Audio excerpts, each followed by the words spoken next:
Just 4 light-years away from Earth sits the closest exoplanet that scientists have discovered, Proxima Centauri b, and it could be the first exoplanet where we find extraterrestrial life. Who better to check it out than our interstellar teammate Chase? Yeah, it's true I've died on every exoplanet I visited, but this time will be different.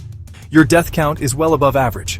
Yeah, but Proxima Centauri b has to work out. It's going to work out. It's literally so close to Earth that I could DoorDash my tuna pizza order like regular, plus the whole system is moving closer to Earth. So in 30,000 years, this whole thing is going to be 3 light years.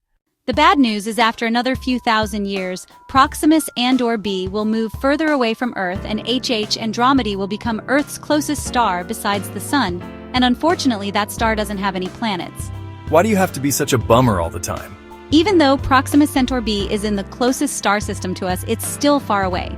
If you left Earth today, you'd reach the Alpha Centauri star system in some 165,000 years, give or take. Oh look, we're almost there. You can see all 3 stars from here. That's right, Proxima Centauri b orbits one star called Proxima Centauri. And this star is part of the Alpha Centauri star system that has not 1, not 2, but 3 suns. There's Alpha Centauri A and B. Those orbit quite close to each other, and there's Proxima Centauri, see that? Orbits much further away, but they're all gravitationally bound together.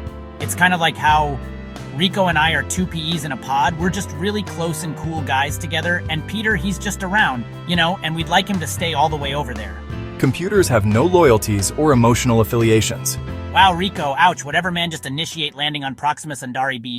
Alright, oh man, this is sweet. Proxima Centauri b is located in the habitable zone of its host star, but just because it's in the habitable zone doesn't mean it's habitable. Yeah, just because it's in the habitable zone doesn't mean it's habitable, and just because I die on a planet doesn't mean it's not habitable. Keep up, people. Though he could have said it better. Chase isn't wrong. Proxima Centauri is a red dwarf star, which makes it very different from the Earth's sun. As a red dwarf, it's much smaller and cooler. It's also a lot more efficient at burning through all of its hydrogen supply, and that means that Proxima Centauri has a lot longer lifespan than the sun. This red dwarf will shine steadily for trillions of years, long after the sun runs out of hydrogen and swells into a red giant. Oh yeah, in 5 billion years, when all these little Earthlings die off because of an apocalyptic sun explosion, I'll be up here chilling like a villain for another 4 trillion years. Yeah, well, Proxima Centauri b might not be the best place to chill its star.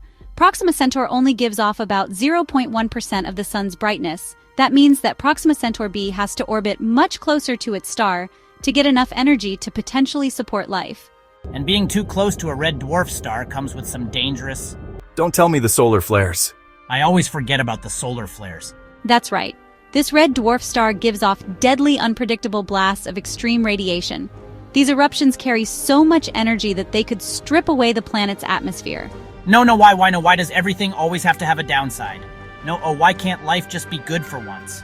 Ultraviolet bursts from the red dwarf star strip electrons from the particles in the planet's atmosphere as more and more negative electrons escape into space. They pull the positive ions with them too. This constant escape act strips away most of the atmosphere, leaving the planet with barely any gas to hold on to. Well, if that's true, this might not be that habitable after all. Rico, let's get an atmospheric reading sampling calculating thin atmosphere detected, trace amounts of carbon dioxide, methane, and nitrogen. All right, well, let's explore a little, see if we can find some water, maybe a place to build a shelter. I can still turn this rock into a home. Proximus and/or b has another dark secret.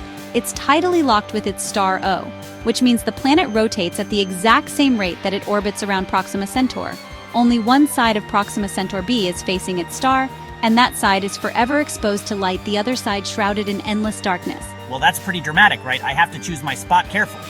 Do I want to be a lecherous creature of the night or a wholesome daytime guy? All year round seasonal depression or chronic sunburn, partied up rave style, or read a book sometimes, tough one? Oh man, this is tough. I know I'll live in the Terminator.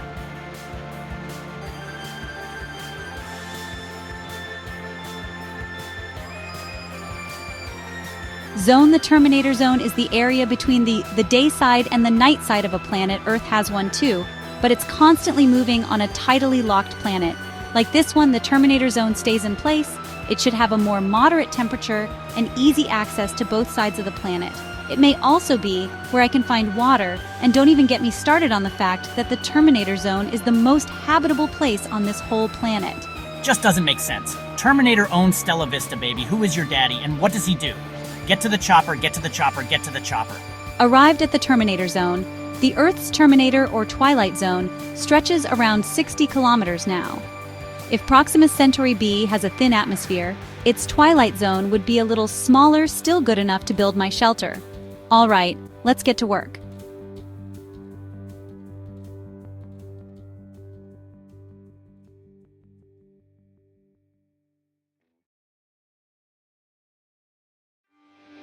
I'm making all this radiation proof, with the amount of UV this guy's blasting off. We have to insulate everything, of course. No one has ever been to Proxima Centauri b to conf if it has an atmosphere, and what that atmosphere is like to find out the atmosphere of distant planets. Scientists use a method called transit spectroscopy. When a planet crosses in front of its star, some of the star's light passes through the planet's atmosphere. By studying the changes in that light, astronomers can determine which gases are present in a planet's atmosphere. And we can do that from Earth. It's pretty cool, but transit spectroscopy doesn't work on all exoplanets, and it doesn't work for Proxima Centauri b because this exoplanet doesn't transit its star in a way we can study it from here if Proxima Centauri b doesn't have an atmosphere. Well, it could have a surface temperature of minus 40 degrees C. If it does have an atmosphere, well, then it could be as warm as 30 degrees Celsius. This would be great news because that would mean that Proxima Centauri b could sustain liquid water on its surface, and where there's liquid water, there could be life. Oh man, this is hard work. I'm getting really hot in here. I'm gonna take a quick trip over to the night zone, cool off a little bit, have myself a little cocktail. See if there's any space ladies over there.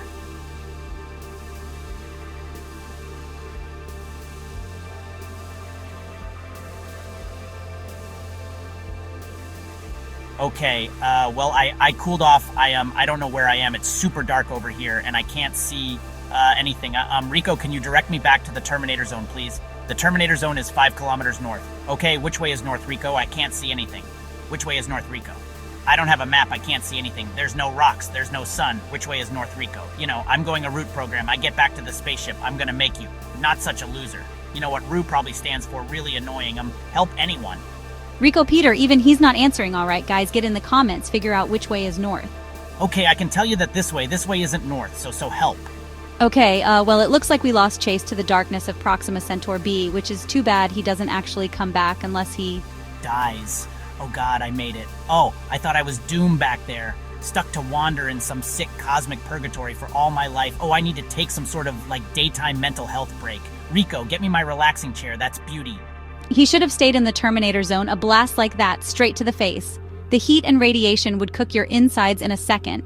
Looks like Proxima Centauri b isn't as promising of an exoplanet, but don't worry, Chase will be back. He always comes back. Where should he go to next? Well, how about the most underrated dwarf planet in the solar system, Pluto? Well, that's a story for another. What if